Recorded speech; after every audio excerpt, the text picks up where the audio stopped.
गोटे विरोधी दल भूमिकार दल को गढ़ा खुले दलर गोटे जो सांगठनिक प्रस्तुति दरकार एवं दल पाखे शक्ति अच्छी जो नेतृत्वर असुविधा गत निर्वाचन पूर्व है सी नेतृत्व को आने क्या ना भिके पांड्यान किए सी जोटा कि दल विपर्जयर मुख्य कारण हो गला जो मैंने अनुभव कर पांड्यान के नेतृत्व पांड्यान के प्रभाव रहिले दल आहरी विपर्जयर सम्मुखीन हम से माने पांड्यान को कौन प्रकार हटेगा चाहते कहीं दल भितर द्वितीय नेता कहीं ना नवीन पट्टनायक व्यतीत दल भितर द्वितीय विकल्प नेतृत्व से दल भितर बर्तमान ना ओपन माइक शो को आपण दर्शक समस्त स्वागत करुच्ची ओडिशा रे गोटे राजनीतिक प्रसंग बर्तमान सबुठ बेसी आलोचित होची राज्यर मुख्य विरोधी दल जी की गत 24 वर्ष धरी राज्यर शासन क्षमतार थे विजु जनता दल रे हठात सांगठनिक निर्वाचन पूर्व दलर समस्त कमिटी को भांगीदबा दलर जेते सांगठनिक कमिटी थिला संगठन स्तरीय कमिटी राज्य कमिटी हो जिला कमिटी हो युव कमिटी हो छात्र कमिटी हो महिला कमिटी हो श्रमिक कमिटी हो जिते गुड़ा थिला युव जनता जनता विजु जनता दलर सबू कमिटी गुड़ा को दल सुप्रीमो भांगी देइचंती सांगठनिक निर्वाचन हो बोली जेमती एक कथा है पूर्वर दल भितर किछि पछि परिमाण रे मेली होतिला ये दल कुआड़ जीव दलर द्वितीय पीढ़ीर नेता को दल स्वीकृति दब ना नहीं कौ मान द्वितीय पीढ़ीर नेता ए नहीं चली एवं जिते राज्य रे क्षमता चली जाइए आज पर्यंत विजु जनता दल राज्य रे बहुत शक्तिशाली जना पड़ूला गाँ गहल जेहेतु यह क्षमतार थिला क्षमता द्वारा ये बहुत संप्रसारित होता किंतु बर्तमान क्षमता नहीं जिलापाल नांती एसपी नांती बीडीओ नांती पुलिस वाला नांती गोटे विरोधी दल भूमिकार दल को गढ़ा खुले दलर गोटे जो सांगठनिक प्रस्तुति दरकार एवं दल पाखे शक्ति अच्छी लोक भी अच्छा गला भोट को देखा चारिआडे कमी भी अच्छा जिला परिषद सबू 30 जिला परिषद भी हाथ में अच्छी किंतु दल पाखे नेतृत्वर अभाव सबु स्तर में देखा बर्तमान कहीं ना राज्य नेतृत्व कौन स्थान रे नेतृत्व परिप्रकाश कौन सुजोग दौनी देना जिते बड़े नेतृत्वर असुविधा गत निर्वाचन पूर्व है सी नेतृत्व को आने क्या ना भिके पांड्यान को किए सी जोटा कि दल विपर्जयर मुख्य कारण हो गला ता सत्वे जदि भिके पांड्यान सन्यास हो गए कहले किंतु देखिए एवं लोक मैंने जानते जे नवीन पट्टनायक को दलर सुप्रीम कोर्ट को जदि किए नियंत्रण करुए कहार पर सर्वाधिक प्रभाव अच्छी सी होती भिके पांड्या एवं से सुप्रीम कोर्ट जदि सर्वाधिक विश्वास क्या थाए सी होती भिके पांड्या से ना सन्यास किंतु एक कथा नवीन निवास जाऊा लोक सब जानते अनुभव कर केन्द्र कर दल भितर गोटे प्रकार मुहेर न कहले पांड्यान को जो माने कि भावुना पांड्यान सकाशे विपर्जय जो भावुना पांड्यान रही लाभ हम बोली भावुं सी गोटे गोष्ठी अच्छा सी भावुं जहाँ ठाली ठीक चली किंतु जो मैंने अनुभव कर पांड्यान के नेतृत्व पांड्यान के प्रभाव रहिले दल आहरी विपर्जयर सम्मुखीन हम से माने पांड्यान को कौन प्रकार हटेगा चाहते किंतु कथा तो पांड्यान तो ना कौटी पदवी कथा हूँ नवीन पट्टनायक विश्वास पर अच्छी नवीन पट्टनायक दलर अन्य नेता मान से धरण विश्वास स्थापन करें कि दल केवल राज्य स्तर नुह जिला स्तर आरंभ कर विभिन्न स्तर में से भाई नेतृत्व सृष्टि करने दिगरे जार आस्था सुप्रीमकोर्ट अच्छी कहीं दल भितर द्वितीय नेता कहीं ना नवीन पट्टनायक व्यतीत दल भितर द्वितीय विकल्प नेतृत्व से दल भितर बर्तमान ना तेणु दलटा किंतु सांगठन बारे जो विजु पट्टनायक थे भी जनता दल में सी सुप्रीम थे कि दल से सांगठनिक व्यवस्था एमती करते दल भितर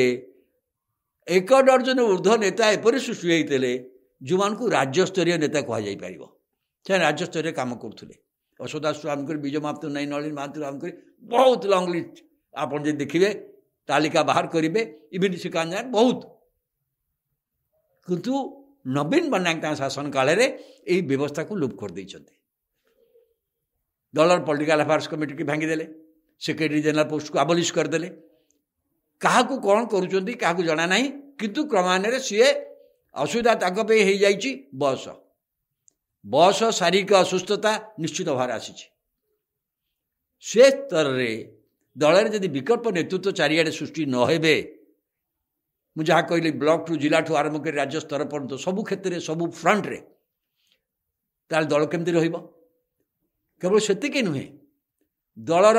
से समस्ते जहाँ देखुं निर्वाचन में काम कर लोक पाखे काम कर बोली परामर्श दौरान जी पाक जाऊँ कहते लोक सागर लोक कौन रो बार्ता नहीं रही आगुरी कहते विकास बार्ता नहीं रुह बर्तमान तो विकास मोहन चरण माझी सरकार कर सी भी विकास कथा कहते आज भी होगा बड़ धरण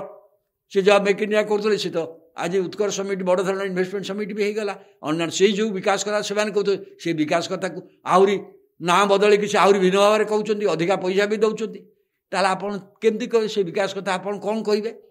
विकास द्वारा आंक विकास द्वारा काम होनी बेले विकास द्वारा काम होता यहाँ हूँ तो केत लोक जब उपलब्धि करेंगे दूसरा कथा किंतु बर्तमान आंक वार्ता कौन गोटे आंचलिक दल आर कौन राजनीतिक आभिमुख्य ना संघीय व्यवस्था यार दृष्टिभंगी कौन हवा उचित वन नेशन वन इलेक्शन कथा पढ़ुँ से दलर आभिमुख्य बर्तमान स्पष्ट ना बहुत कथा विषय देखिए आपण एमाने जातीय राजनीति रे एमाने बर्तमान तांकर किसी भिन्नता अच्छी आदर्शगत भाव नीतिगत भाव एक कथा से देखई पारना हेमाने खाली कहूँ चाहते नवीन पट्टनायक शासन भल था सब स्थिति श्रृंखला था बर्तमान ना आईन श्रृंखला होगा लोक मैंने पाइले अदिनिया वर्ष लोक ठीक भाव पाइले यही कथा कहते ठीक अच्छे से किसी हो पारे किंतु दल को बंचाई रखा हेले दल को शक्तिशाली करे विरोधी दल 5 वर्षर योजना ये एपाई दल भितर एवं पांडियान को छाड़ी पांडियान गोटे केन्द्रबिंदु जदि रे ताहले दलर समीकरण कौन हम कौ धरण हम भावतु पांडियान जदि सीधा आसिक लोक सागे रही कौट कम करे दूसरा कथा जड़े लोक मुझा अणओिया भाव भावुनी किंतु पांडियान दलर विपर्य है यहीटा जो माने अधिकांश लोक अनुभव कर बीजेडी समर्थक माने अनुभव करुँच चाहते दल पुनर्गठित हवा दरकार दल पुनर्गठित हम किपरि भाव ना पांडियान को पछकू देले पांडियान को पछु दे दल पुनर्गठित हम एवं क्यों माने करिवे सांगठनिक निर्वाचन जरिया से भाया आशा ये सृष्टि करि पारिबे कि ना नहीं नकला पर नाचुली गोष्ठी हम गोष्ठी होउची मेली होउची दिवाई सावंतराय घरे कटक मीटिंग है किसी लोग जाए गोपालपुर मीटिंग कले किसी एडी बसुँच ये जो मेली चलानी एवं सांगठनिक निर्वाचन क्या कौन भाव में रूपरेख नि सांगठनिक निर्वाचन जो भाई भाव में गणतांत्रिक उपाय दलर सांगठनिक निर्वाचन हम कि आगु है जहाँ सुप्रीम चाहूले से अनुसार क्या कौटी अवस्थापित कराला किसी क्लोज लोक मान सहायता किंतु वर्तमान नेतृत्व विकास पाई जहाँ आवश्यक विभिन्न स्तर रे से दिगरे दल काम करि पारिबो कि नहीं आईटा नहला पर्यंत समस्त भावुं दल पाखे लोकबल अच्छी लोकशक्ति भी अच्छी लोक समर्थन भी अच्छी गला निर्वाचन एत 40% भोट मिली संबल भी अच्छी दल पाखे पांठी भी अच्छी दल कहीं न रहा जो मैंने भावुंट कि समस्ते एक मतलब भावुंट कि एत सब थी दल हारिला केमती दल जो समझ भाव जितने बोली हारला कहीं जो कारण हारला ताहा एपर्यंत चिन्हट भी है ताकू मतलब चिन्हट करने साहस सहित चिन्हट कराऊनी कहु मिछा प्रचार करदे बीजे गला मिछा प्रचार ना लोक ठीक प्रचार जदि प्रचार अस्त्र क्या हाथ में थिला से बीजेडी हाथ में बहुत प्रचार अस्त्र थिला लोक निकट में वार्ता पहुँचे बीजेडी हाथ में अभाव ना सुविधा ना सुजोग भी थिला किंतु ता सत्वे उल्टा केमती है उल्टा है कार्य जो यही कार्य रिपिटेशन एवं दल भितर नेतृत्व सृष्टि न करवा एवं दल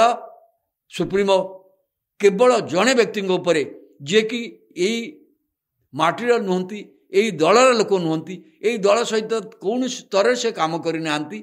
ସିଏ ଯେବେଳେ ତାଙ୍କୁ ସୁପ୍ରିମୋ ସମସ୍ତ ବିଶ୍ୱାସ ଆସ୍ଥା ସ୍ଥାପନ କଲେ, ଯାହାଙ୍କର ରାଜନୀତି ସହିତ କୌଣସି ସମ୍ପର୍କ ହିଁ ନାହିଁ, ରାଜନୀତି ନିର୍ବାଚନ କ'ଣ ସେ ଜାଣନ୍ତି ହିଁ ନାହିଁ, ତାଙ୍କର ଉପରେ ଦାୟିତ୍ୱ ଦେଲେ ଇଲେକ୍ସନ୍ ମ୍ୟାନେଜମେଣ୍ଟର। ସବୁ ତ ପ୍ରାର୍ଥୀ କହୁଛନ୍ତି election management was one of the worst last time. କିନ୍ତୁ ଯେଉଁମାନେ ସେଥିପାଇଁ ଦାୟୀ ସେମାନଙ୍କୁ ଚିହ୍ନଟ କରି ସେମାନଙ୍କୁ ଯଦି ପୁଣି ଦାୟିତ୍ୱ ଦିଆଯାଏ ତାହେଲେ ନିଶ୍ଚିତ ଦଳ ଭିତରେ ଅସନ୍ତୋଷ ହେବ। ସେଇ ଯେଉଁ ମେଳି ବାଞ୍ଚୁଛନ୍ତି ଚାରିଆଡ଼େ,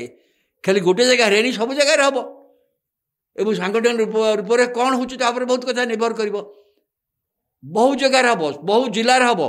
ବିଜେପି ଶାସନ କ୍ଷମତାରେ ଥାଇକି ମଧ୍ୟ ତାର ଜିଲ୍ଲା ସଭାପତି ନିର୍ବାଚନକୁ ସମୟ ଲାଗିଲା ତାଙ୍କୁ, କିନ୍ତୁ ତାଙ୍କ ହାତରେ ଶାସନ କ୍ଷମତା ଅଛି, କେନ୍ଦ୍ରରେ କ୍ଷମତା ଅଛି। ତେଣୁ ଦଳକୁ ସଜାଡ଼ିବା ପାଇଁ ତାଙ୍କ ପାଖରେ ସୁଯୋଗ ଅଛି। ଯାହା ବି କେଉଁଠି ଦ୍ୱନ୍ଦ୍ୱ ଆସିଲେ ତାକୁ ଦୂର କରିପାରୁଛନ୍ତି, କିନ୍ତୁ ଆଙ୍କ ପାଖରେ ତା ନାହିଁ। ଯେତେବେଳେ ଆଙ୍କ ପାଖରେ ସବୁ ଥିଲା ସେତେବେଳେ ତାଙ୍କ ସାଂଗଠନିକ ନିର୍ବାଚନ କେହି ପ୍ରଶ୍ନ କରୁନଥିଲେ। ଯାହା ସୁପ୍ରିମୋ କହିବେ ସେ ଅନୁସାରେ ହେଉଥିଲା, କାରଣ ସୁପ୍ରିମୋ କହିଛନ୍ତି ଗୋଟିଏ ଧାଡ଼ି ଲେଖିଦେଲେ ଚାଲିଲା, ଯାହାର କ୍ଷମତା ଥିଲା। କିନ୍ତୁ ବର୍ତ୍ତମାନ ନାହିଁ। ତେଣୁ ତାକୁ ନେଇକି ଯେ ହେଉଛି, ଏବଂ ଯେଉଁମାନେ ନିଜର ରାଜନୀତି କରୁଛନ୍ତି ତାଙ୍କର ଭବିଷ୍ୟତ ଚିନ୍ତା କରୁଛନ୍ତି, ଯେଉଁମାନେ ଯୁବକମାନେ ଅଛନ୍ତି, ୟଙ୍ଗ ଲୋକମାନେ ଅଛନ୍ତି, ଯିଏ ତାଙ୍କର ଭବିଷ୍ୟତ ଭାବୁଛନ୍ତି, ସେ କ'ଣ ଭାବିବେ, କିପରି ଭାବରେ ଆମ ଭବିଷ୍ୟତ ଏ ଦଳ ମଧ୍ୟ ସୁରକ୍ଷିତ ରହିବ,